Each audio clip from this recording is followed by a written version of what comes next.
They ate their own children, and it gets so much worse than that.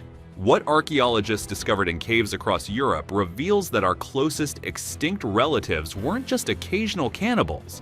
They were systematic, methodical, and absolutely terrifying in ways that will change how you see human nature forever. Deep beneath the rolling hills of Belgium, the Goyet caves had kept their secrets for millennia.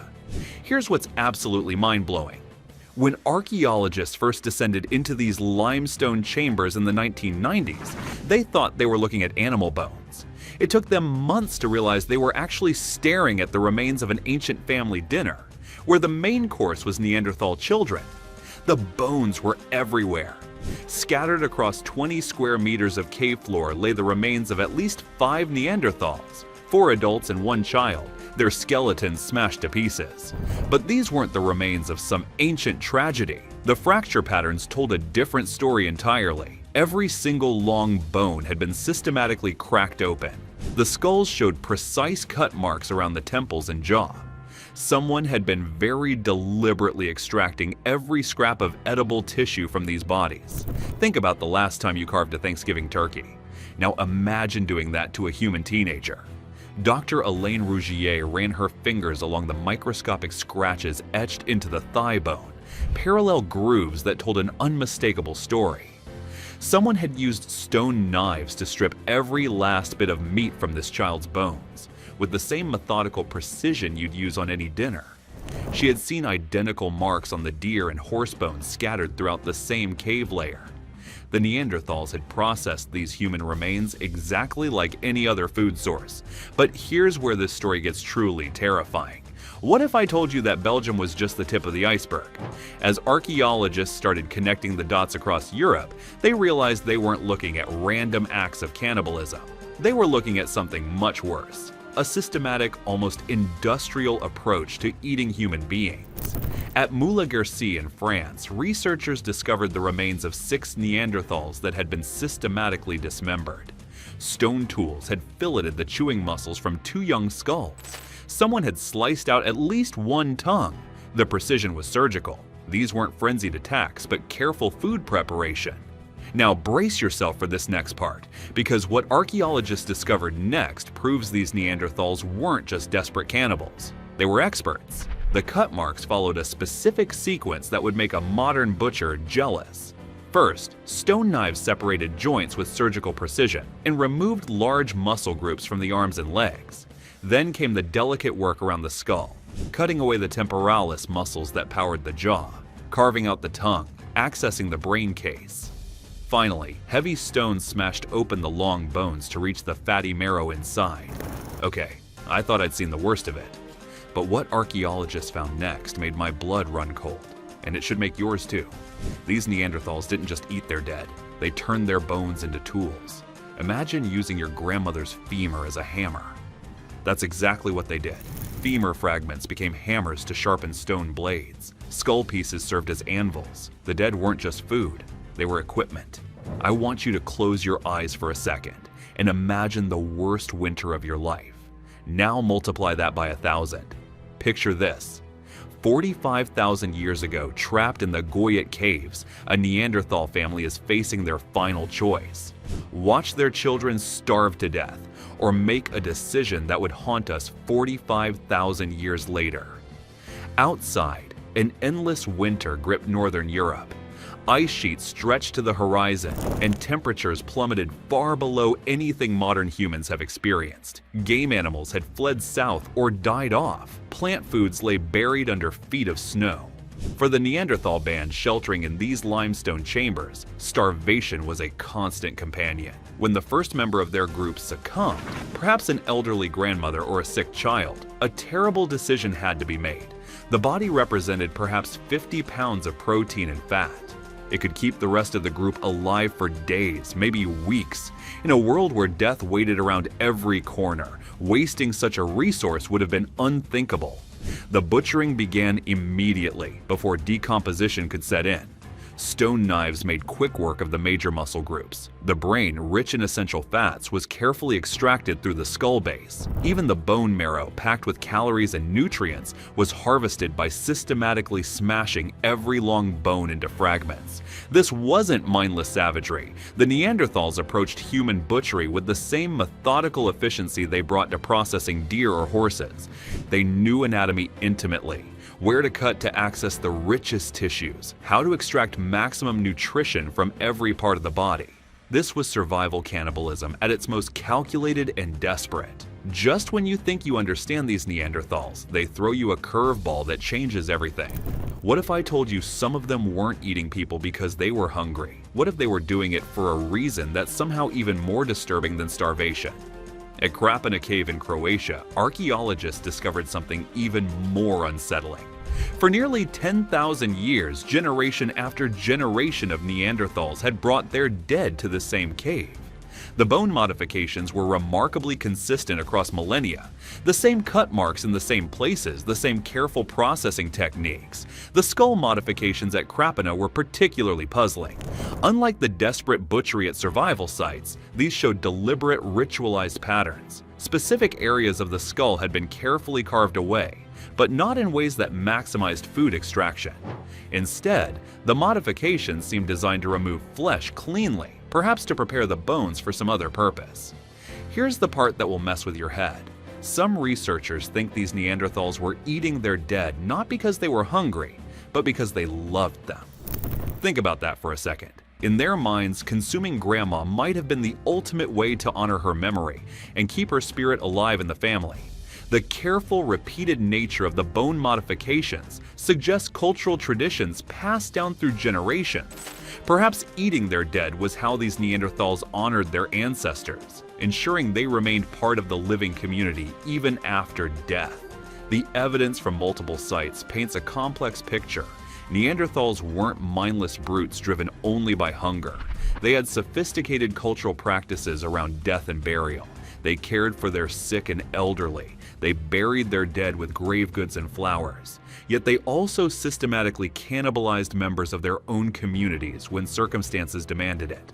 You know that phrase, waste not, want not? Well, Neanderthals took it to an absolutely horrifying extreme. And when you hear what they did with the bones after eating the meat, you'll understand why this discovery changed everything we thought we knew about human nature.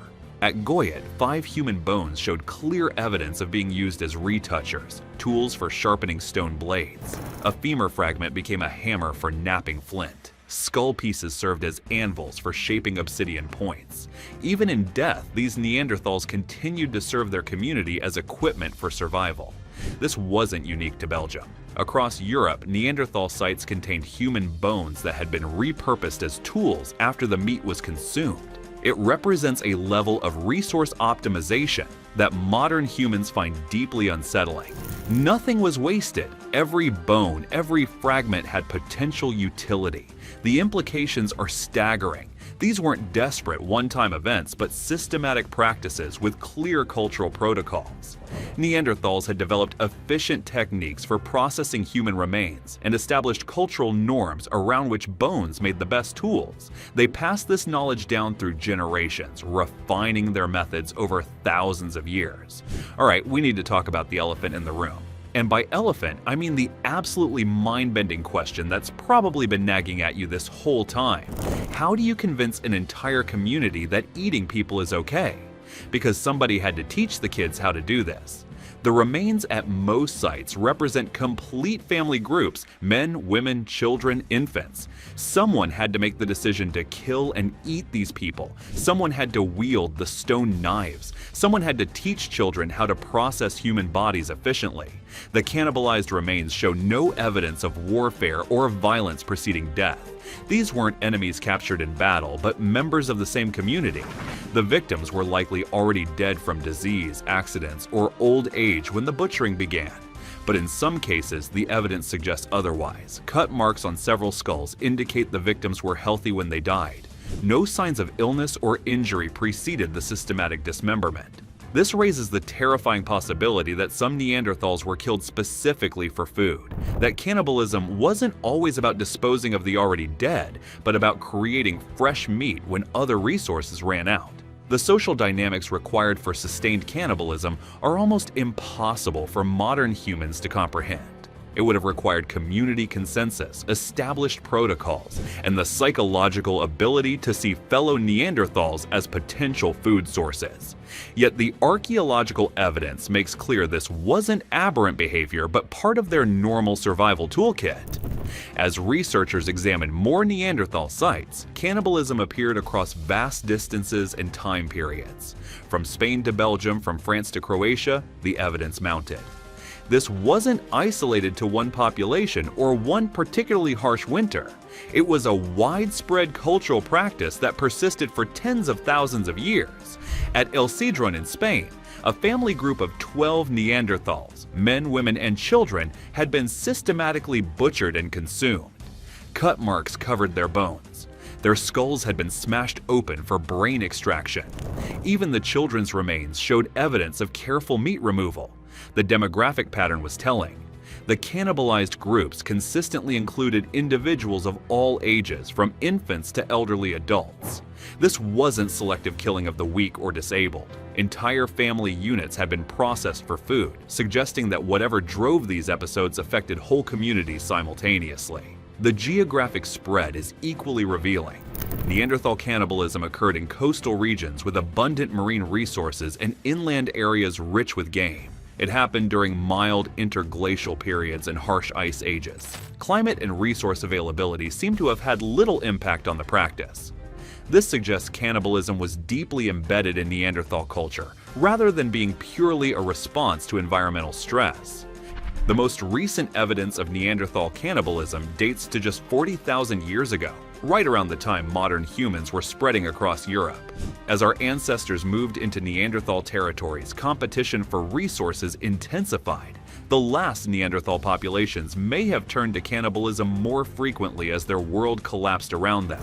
The final Neanderthal communities were small, isolated, and struggling. Genetic evidence suggests their populations had crashed to dangerously low levels. Inbreeding was common. Birth defects increased. As their numbers dwindled and their territories shrank, perhaps cannibalism became an increasingly desperate survival strategy.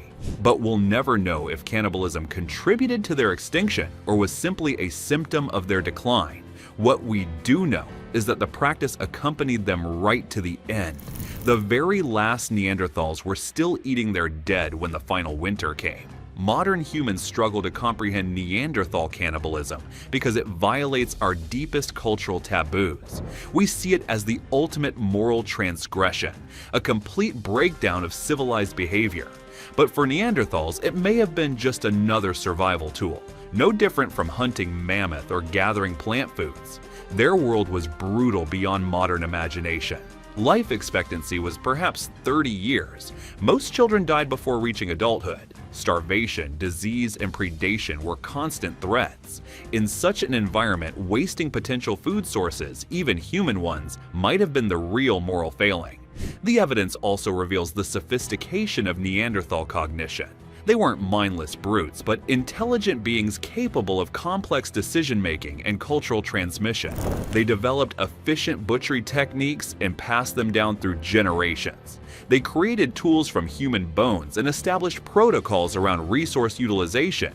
These behaviors required advanced planning, social cooperation, and cultural learning. Perhaps most importantly, Neanderthal cannibalism doesn't exist in isolation from their other behaviors. These same populations cared for disabled group members, buried their dead with flowers, created the first known jewelry, and may have developed rudimentary art. They were capable of both profound compassion and calculated brutality, much like modern humans. The difference may simply be that Neanderthals lived in a world where such choices were necessary for survival. When faced with starvation, they chose to live, even if it meant crossing moral boundaries that modern humans find unthinkable. In their desperate struggle for existence, nothing was off limits, not even the bodies of their own dead children. Here's the final haunting truth that will stick with you long after this video ends. Those bone fragments scattered across cave floors throughout Europe. They're not just evidence of cannibalism. They're a mirror. Because when you strip away civilization, when you remove all the safety nets we take for granted, we're all just a few missed meals away from making the same horrifying choices. They reveal a species pushed to its absolute limits, making choices that ensured some would live even as others became food. It's a dark mirror held up to human nature itself, showing us what we might become when civilization crumbles and only survival remains. In the end, the Neanderthals failed. Their small, scattered populations couldn't compete with the larger, more organized groups of modern humans spreading across Europe. But for over 300,000 years, they endured in one of the harshest environments Earth has ever known.